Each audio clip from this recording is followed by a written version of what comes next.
సుమన్ టీవీలో మీ business promotions కోసం ఈ కింది నెంబర్ను సంప్రదించగలరు.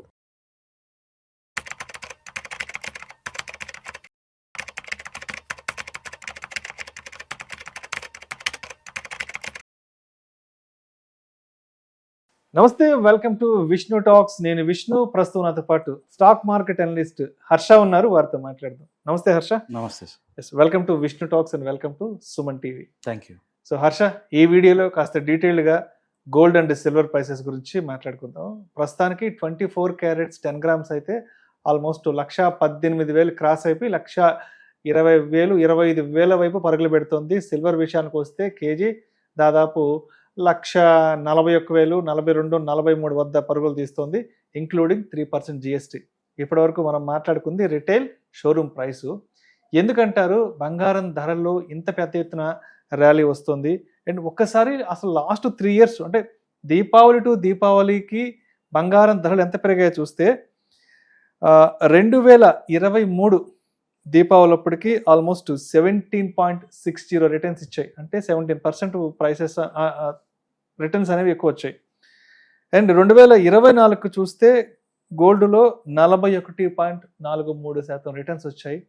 అండ్ ఇప్పుడు ప్రజెంట్ 2025 సెప్టెంబర్ నాటికి ఆల్మోస్ట్ 45% రిటర్న్స్ గోల్డ్ నుంచి రావడం జరిగింది. ఎందుకంటారు పర్టికులర్గా లాస్ట్ 3 ఇయర్స్ నుంచి గోల్డ్లో ఇంత పెద్ద ర్యాలీ రావడం జరిగింది? సో గోల్డ్ గురించి మనం అర్థం చేసుకోవాలంటే as an investment class just last 3 years కాకుండా ఒక 15 ఇయర్స్ వరకు వెళ్దాం.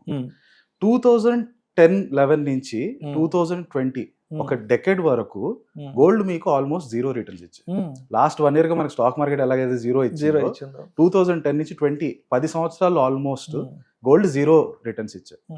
జనరల్ గా ఏంటి, మనుషుల దగ్గర లైక్ ఇన్వెస్టర్స్ దగ్గర ఉండే డబ్బులు ఎక్కడెక్కడ పెడతారు? ఒకటి వచ్చి బ్యాంక్ అకౌంట్ లో పెట్టుకుంటారు, లేదా రియల్ ఎస్టేట్ లో ఇన్వెస్ట్ చేస్తారు, లేదా గోల్డ్ కొంటారు, లేదా స్టాక్ మార్కెట్ లో కొంటారు.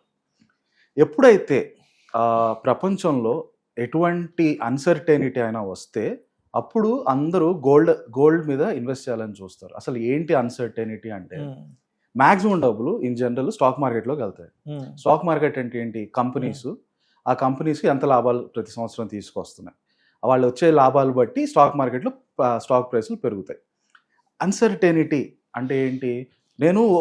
ఇప్పుడు ఈరోజు స్టాక్ మార్కెట్లో నేను ఒక స్టాక్ కొనాలంటే నాకు ఒక అంచనా ఉంటుంది. వచ్చే 3 సంవత్సరాల్లో ఈ కంపెనీలో నాకు ప్రతి సంవత్సరం ఒక 20 రూపాయలు లాభం వస్తుంది. ఆ అంచనా వేసుకొని నేను పెడతాను డబ్బులు 100. రేపు సడన్గా ఆ కంపెనీ అమ్మే ప్రోడక్ట్ ఏదైతే ఉందో అది ఇండియా నుంచి అమెరికా అమ్ముతున్నాడు అనుకోండి. అమెరికా వాళ్ళు ఈ రోజు నుంచి రేపటి నుంచి నువ్వు మా కంట్రీలో అమ్మడానికి వీలు లేదు అని అంటే నేను వేసుకున్న అంచనా అతనికి 20 రూపాయలు లాభం వస్తుంది అనేది అది తారుమారు అయిపోతుంది. అదే 10 రూపాయలకు పడిపోవచ్చు, 15 పడిపోవచ్చు, 5 రూపాయలు పడిపోవచ్చు. ఎప్పుడైతే ఇలాంటి తారుమారు సిచ్యువేషన్లు వస్తాయో అలాంటి టైంలో జనాలు స్టాక్స్ మిగతావన్నీ వదిలేసి గోల్డ్ కొనాలని చూస్తారు.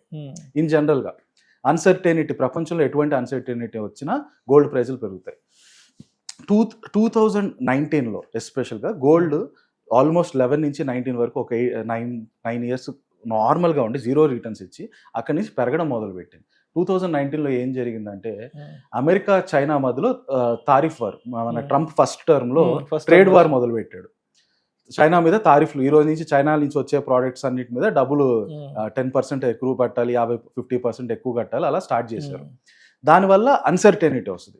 ఎందుకు అన్సర్టెనిటీ వస్తుందంటే ఆ ఈవెంట్ జరగక ముందు వరకు అందరూ అమెరికాలో ఒక వస్తువు 20 రూపాయలకు అమ్ముడుపోతుంది, దీంట్లో నుంచి అది వస్తువు తయారు చేసిన కంపెనీకి ఒక 5 రూపాయలు ప్రాఫిట్ వస్తుంది, కాబట్టి నేను ఆ కంపెనీలో ఇన్వెస్ట్ చేస్తే నాకు ప్రతి సంవత్సరం ఇంత 5 రూపాయలు ప్రాఫిట్ వస్తుంది, అందుకని ఆ అంచనాతో ఇన్వెస్ట్ చేస్తారు. కానీ ట్రంప్ ఎప్పుడైతే తారిఫ్లను అనౌన్స్ చేశాడో ఆ అంచనాలు తారుమారు అయిపోతాయి. ఎందుకు? ప్రోడక్ట్ ప్రైసే మీరు చైనా నుంచి వచ్చే ప్రోడక్ట్ ప్రైస్ మీద రేటు పెంచేసినప్పుడు ఆ కంపెనీ ఆ మొత్తం పెంచిన పెరుగుదలని మార్కెట్లోకి తీసుకెళ్ళలేదు. ఒక అరటిపండు 20 రూపాయలకు అమ్ముతున్నారు, చైనా నుంచి వస్తుంది అనుకోండి, దాని సడన్గా రేపటి నుంచి 25 రూపాయలు అంటే అది అమ్మకాలు తగ్గిపోతాయి. కాబట్టి ఆ కంపెనీ ఎంతైతే తారిఫ్స్లు పెంచాడో దాంట్లో కొంత వాళ్ళ ప్రాఫిట్స్ని కూడా తగ్గించుకుంటారు, రేటు తగ్గించడానికి, ఒక 22 రూపాయలు పెంచడానికి. అంటే మిగతా 3 రూపాయలు వాళ్ళ ప్రాఫిట్స్లో తగ్గిపోతాయి. సో ఎప్పుడైనా సరే ఇలాంటి తారిఫ్స్, ఇలాంటి ఇంపాక్ట్స్ జరిగినప్పుడు కంపెనీ వచ్చే ప్రాఫిట్స్లో కొంచెం ఫ్లక్చువేషన్స్ వస్తాయి.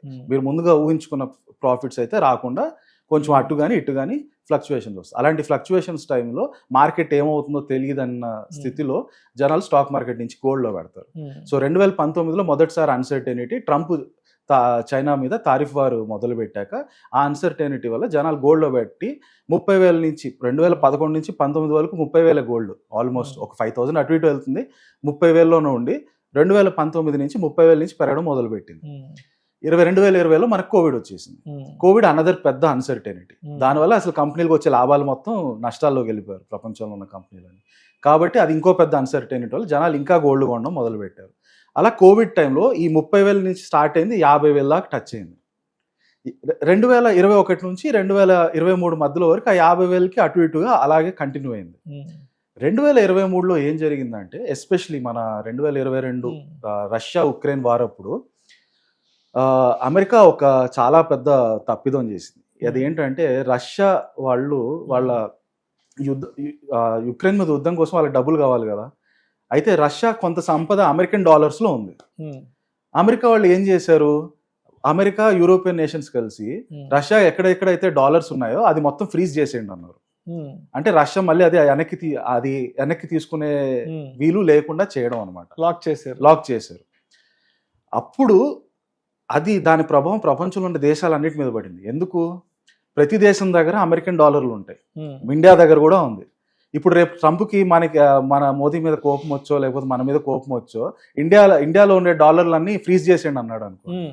అంటే అప్పుడు మన దగ్గర ఉండే డాలర్ విలువ 0 అయిపోతుంది. అంటే అప్పుడు కానీ మనం నోట్లు రద్దు చేసినట్టు. ఎగ్జాక్ట్లీ, నోట్లు రద్దు చేసినట్టు 2016 అమెరికన్ డాలర్లు మీ దగ్గర నుంచి మేము ఎవరు కొనమని చెప్పేస్తారంటే మనకి అది చాలా సడన్ షాక్ అయిపోతుంది ఎకానమీకి. ఆ భయం అనేది ప్రపంచంలో ప్రతి కంట్రీ, ఎస్పెషలీ సెంట్రల్ బ్యాంక్స్కి ఆ భయం అనేది బాగా ఎక్కింది. ఎప్పుడైతే అమెరికా రష్యా $300 బిలియన్ ఫ్రీజ్ చేసేయమన్నారు, దానివల్ల ఏం జరిగింది, ప్రపంచంలో ఉండే సెంట్రల్ బ్యాంక్స్ వాళ్ళ దగ్గర ఉంటాయి మ్యాక్సిమం డాలర్స్ కంట్రీలోది. వాళ్ళు ఏం చేశారంటే, ఇక్కడ నుంచి ఇంకా డాలర్లు పెట్టుకుంటే చాలా డేంజరు, ఈ డాలర్లు అమ్మేసి దాంతో గోల్డ్ కొనుక్కోవడం బెటర్ మనకి. గోల్డ్ని అయితే ఎవరు ఆపలేరు, గోల్డ్ నేను ఎక్కడికైనా పోయి అమ్ముకోవచ్చు. అమెరికా నేను డాలర్లు వెనక్కి తీసుకొని అనొచ్చు, కానీ గోల్డ్ అయితే వెనక్కి తీసుకొని అమెరికా అనకపోతే వేరే కంట్రీకి పోయి నేను గోల్డ్ అమ్ముకోవచ్చు. కనుక సెంట్రల్ బ్యాంక్స్ అందరూ కూడా వాళ్ళ దగ్గర ఉండే డాలర్స్ని తగ్గించుకుంటా ఆ డబ్బులతో గోల్డ్ని కొనడం మొదలు పెట్టారు. ఓకే, ఇది ఇంతకుముందు గతంలో ఎప్పుడు అలాంటి సిచ్యువేషన్ రాలేదు. సడన్ గా ప్రపంచంలో ఉన్న సెంట్రల్ బ్యాంక్స్ అందరూ గోల్డ్ కొనడం మొదలు పెట్టారు. దానివల్ల గోల్డ్ కొండే డిమాండ్ బాగా పెరిగిపోయింది. అది ఆ 2023లో 50,000 దగ్గర నుంచి ఈ రోజు 120,000 దగ్గర రావడానికి biggest driver in the market. So అసలు 2015 నుంచి దీపావళి టు దీపావళి నిఫ్టీ ఎంత రిటర్న్స్ ఇచ్చింది, అదేవిధంగా గోల్డ్ ఎంత రిటర్న్స్ ఇచ్చిందో చూస్తే 2017 దీపావళి నాటికి నిఫ్టీ 17.63% రిటర్న్స్ ఇస్తే గోల్డ్ 1.15% రిటర్న్స్ ఇచ్చింది. అదేవిధంగా 2018 దీపావళి నాటికి నిఫ్టీ 4.45% రిటర్న్స్ ఇస్తే గోల్డ్ అయితే -4.93% రిటర్న్స్ ఇచ్చింది. అదేవిధంగా 2019 దీపావళి నాటికి నిఫ్టీ 9.7% రిటర్న్స్ ఇస్తే గోల్డ్ 22.68 ఇచ్చింది. అంటే 2019లో ఆల్మోస్ట్ 22% రిటర్న్స్ ఇచ్చింది 2019లో. కరెక్ట్. సో 2020 దీపావళి నాటికి నిఫ్టీ 9.92% రిటర్న్స్ ఇస్తుంది నిఫ్టీ, గోల్డ్ ఏమో 25.56 2020లో. అండ్ 2021 దీపావళి నాటికి నిఫ్టీ 40% రిటర్న్స్ ఇస్తే గోల్డ్ -5.14 రిటర్న్స్ ఇచ్చింది.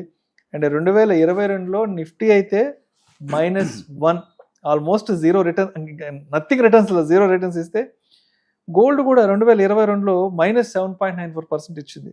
ఎస్, 2023 నుంచి గోల్డ్ అనేది గేమ్ చేంజర్ అయింది. 2023 దీపావళి నాటికి నిఫ్టీ 10.12% రిటర్న్స్ ఇస్తే గోల్డ్ 17.60 ఇచ్చింది.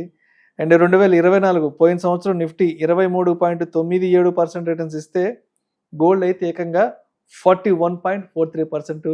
అండ్ మనం ఇప్పుడు జరుగుతున్న 2025 సెప్టెంబర్ నాటికి నిఫ్టీ అయితే 4% రిటర్న్స్ ఇస్తే గోల్డ్ అయితే ఆల్మోస్ట్ 45% రిటర్న్స్ ఇచ్చింది.